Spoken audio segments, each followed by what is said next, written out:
నమస్తే, నేను Prem. Welcome to Khyati connect.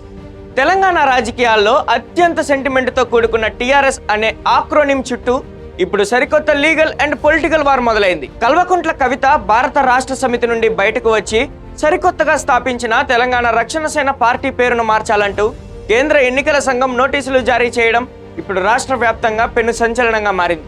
ఈ పేరుపై ప్రజల నుండి వివిధ రాజకీయ శక్తుల నుండి దాదాపు 700 వరకు అభ్యంతరాలు రావడంతో 15 రోజుల్లోగా 3 ప్రత్యామ్నాయ పేర్లను సమర్పించాలని, లేని పక్షంలో రిజిస్ట్రేషన్ దరఖాస్తును క్లోజ్ చేస్తామని ఈసీ హెచ్చరించింది. అయితే పార్టీ పేరు మార్చమనడం పూర్తిగా అన్యాయమని కవిత స్పష్టం చేసిన నేపథ్యంలో ఈ ఈసీ ఆదేశాల వెనుక ఉన్న అసలు కారణాలు మరియు భవిష్యత్తు పరిణామాల పూర్తి వివరాలేంటో ఇప్పుడు ఈ వీడియోలో చూద్దాం.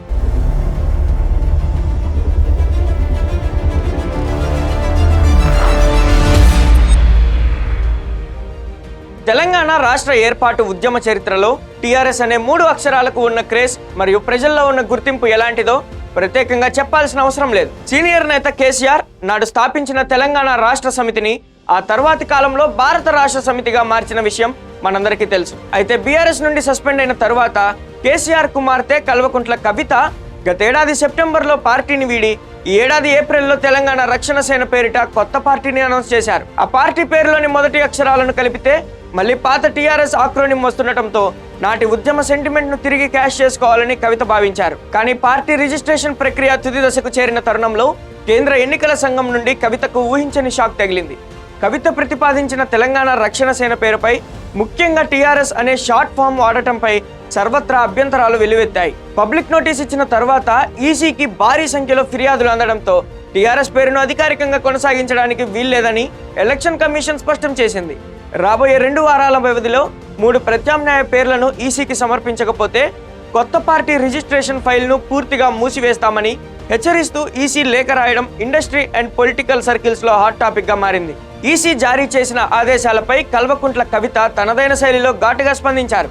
పార్టీ పేరును మార్చడం పూర్తిగా అన్యాయమని, ప్రజా జీవితంలో చురుగ్గా ఉంటూ ప్రజల సమస్యలపై పోరాడుతున్న తమ పార్టీకి ఈ పేరు ఉంచుకునే అర్హత ఉందని ఆమె వాదిస్తున్నారు.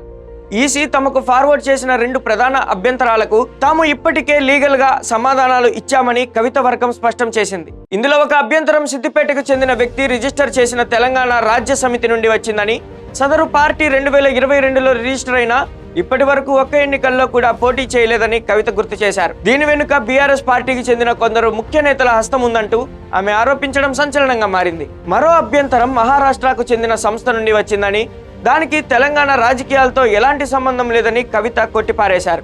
బీఆర్ఎస్ పార్టీ స్వయంగా తెలంగాణ లెగసీని మరియు పాత టీఆర్ఎస్ పేరును వదిలేసి జాతీయ రాజకీయాల్లోకి వెళ్ళినప్పుడు మళ్లీ పాత ఆక్రోనింపై హక్కుల కోసం క్లెయిమ్ చేయడం హాస్యాస్పదంగా ఉందనేది కవిత ప్రధాన వాదన. అయితే మరోవైపు బీఆర్ఎస్ శ్రేణులు మాత్రం 2 దశాబ్దాల పాటు తెలంగాణ ప్రజల గుండెల్లో నిలిచిన టీఆర్ఎస్ పేరును, కేసీఆర్ కష్టాన్ని కేవలం అక్షరాల మార్పుతో కవిత హైజాక్ చేయాలని చూస్తున్నారని, అందుకే తాము లీగల్ గా అభ్యంతరాలు వ్యక్తం చేశామని సమర్థిస్తున్నారు. కేంద్ర ఎన్నికల సంఘం నిబంధనల ప్రకారం మార్కెట్లో ఇప్పటికే ఉన్న లేదా ప్రజల్లో గుర్తింపు పొందిన ఒక పార్టీ పేరును ఆక్రోనింను పోలిన విధంగా మరేదైనా కొత్త పార్టీ రిజిస్ట్రేషన్ కు వస్తే గందరగోళాన్ని నివారించడానికి ఈసీ దాన్ని తిరస్కరించే హక్కును కలిగి ఉంటుంది. కవిత గతంలో పార్టీని అనౌన్స్ చేసినప్పుడు 5 వేర్వేరు పేర్లను ఈసీ పరిశీలనకు పంపారు. అందులో ఈసీ షరతులతో కూడిన ఆమోదం తెలిపినప్పటికీ ఇప్పుడు అభ్యంతరాలు రుజువైతే కవిత ఖచ్చితంగా తన పార్టీ పేరును మార్చుకోవాల్సి వస్తుంది. ప్రస్తుతం కవిత వర్గం ఈసీ ఆదేశాలపై కోర్టుకు వెళ్లేందుకు మరియు చట్టపరమైన ప్రత్యామ్నాయాలను అన్వేషించేందుకు సిద్ధమవుతుంది. ఒకవేళ న్యాయస్థానంలో కూడా ఉపశమనం లభించకపోతే ఈసీ విధించిన 15 రోజుల గడువులోగా కవిత మిగిలిన ప్రత్యామ్నాయ పేర్లలో ఒకదాన్ని ఖరారు చేసుకోవాల్సి ఉంటుంది.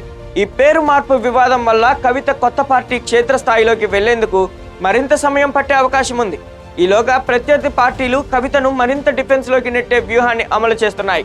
ఈ political and legal tug of war రాబోయే రోజుల్లో ఎలాంటి మలుపులు తిరుగుతుందో చూడాలి. కల్వకుంట్ల కవిత కొత్త పార్టీ పేరు తెలంగాణ రక్షణ సేనపై ఈసీ జారీ చేసిన నోటీసులు మరియు పేరు మార్చాలనే ఆదేశాలు తెలంగాణ రాజకీయాల్లో సరికొత్త హీట్ పుట్టించాయి.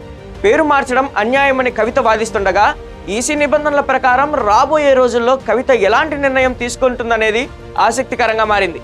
మరి కవిత కొత్త పార్టీ పేరు మార్చాలంటూ ఈసీ ఇచ్చిన ఆదేశాలపై మరియు దీని వెనుక బీఆర్ఎస్ కుట్ర ఉందంటూ వస్తున్న ఆరోపణలపై మీ అభిప్రాయం ఏంటి?